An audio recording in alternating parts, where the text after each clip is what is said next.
days when you can't tell nobody what you've been going through. All that weight, all that pressure, and you've been suffering in silence. I hear you. Daily battles in my mind. Need your light, I'm walking blind. I'm a soldier, try not to lose, trying to step, but I can't move. Daily battles in my mind. So to kind of piggyback and go a little further with the blessing at home. So one of the issues that a lot of people are having, not just athletes, is just problem sleeping. So a lot of athletes resort to alcohol, drugs, or different things. They might not have blessed their house. They might not know anything about there's some spiritual stuff going on in their place, whatever that might be. For some guys, it's insomnia. For other guys, it's nightmares, whatever. How can a person get better sleep? I love that. When I was in college, I used to have nightmares, reoccurring nightmares. And I would, I'd have a nightmare, I'd wake up, I'd go back to sleep, right back in the same nightmare. Like someone hit pause and just hit play as soon as and I was like, this is ridiculous. It was robbing me of my sleep every night. And they were demonic dreams. They were violent, people dying. And I wasn't watching horror movies. Because then the question is, what am I doing to open the door? Well, sometimes we do things that open the door, but sometimes the devil's just messing with you because he doesn't like you. And so in my case, I really wasn't opening the door. I just think he was trying to intimidate me and mess up my sleep.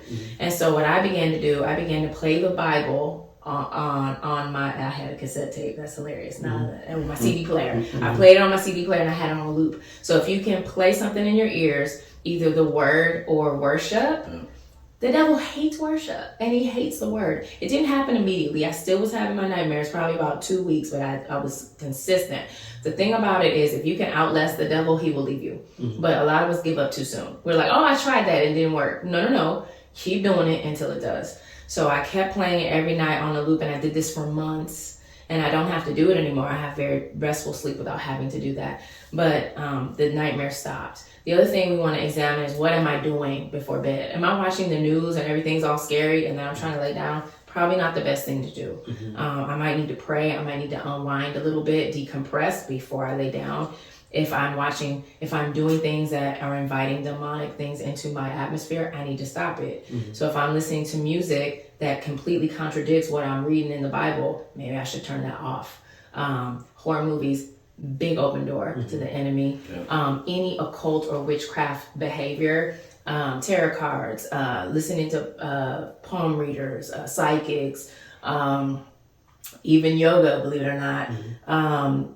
All these things, these Eastern religions, these New Age things, crystals, sage. These things are designed to rid us of evil spirits, but what people don't realize is they're actually like magnets and they draw them to us. So anything that you cannot find a scripture in a verse saying you should do this thing, you shouldn't be doing it. Period. So cut out the things that might be opening the door to messing with your sleep. And then I would just bless my sleep. I would pray. There are scriptures in the Bible on sleep. Our kids went through a phase where they kept having nightmares, and we created a little confession for them that they could memorize, and it was based on the scripture. So we said, I will bless the Lord who has given us counsel. My heart will instruct me in the night. When I lay down, I will not be afraid. I will lay down and my sleep will be sweet. They were like 5 and 3 years old. They memorized it. They would repeat it over and over 3 or 4 times, and then they would go to sleep without having dreams. So everything I said came out of a scripture. I remember I think they're all in Psalm and in Proverbs. One of the scriptures I love is that he promises his beloved sweet sleep. If God promised me sweet sleep, and God can't lie, I'm going to lay down and I'm going to trust that I'm going to have sweet sleep. So you might need to pray over your sleep. You might need to confess it. You might need to have your scripture above your bed. Just go actively for it and don't settle. I think sometimes we just put up with things. We just accept that, you know what, I don't have good sleep. Why? God promised you have good sleep. Let's have good sleep. Believe for it. Yeah, and the other thing we see in scripture too is like a lot of times we may teach or emphasize doing a devotion in the morning time, but in scripture, God told us to meditate on his word day and night. And so if getting it in the day is not enough, then it means incorporate it into a nightly routine. And so the first thing you do in the morning when you wake up is spend time with God. The last thing you do before you go to bed is spend time with God. And that will help a person stay in the spirit and oftentimes equip them on what to do in those situations. I love what you said, because I feel like the enemy gets away with murder. That's why one of his names, one of the titles that describes who he is he's a thief. Yeah, He takes steals. what does not belong to him until we get to the place where we realize what he has a right to and what he doesn't. And the moment that we realize that he does not have a right to certain things, then we put a stop to it. Need your light, I'm walking blind. I'm a soldier, try not to lose, try to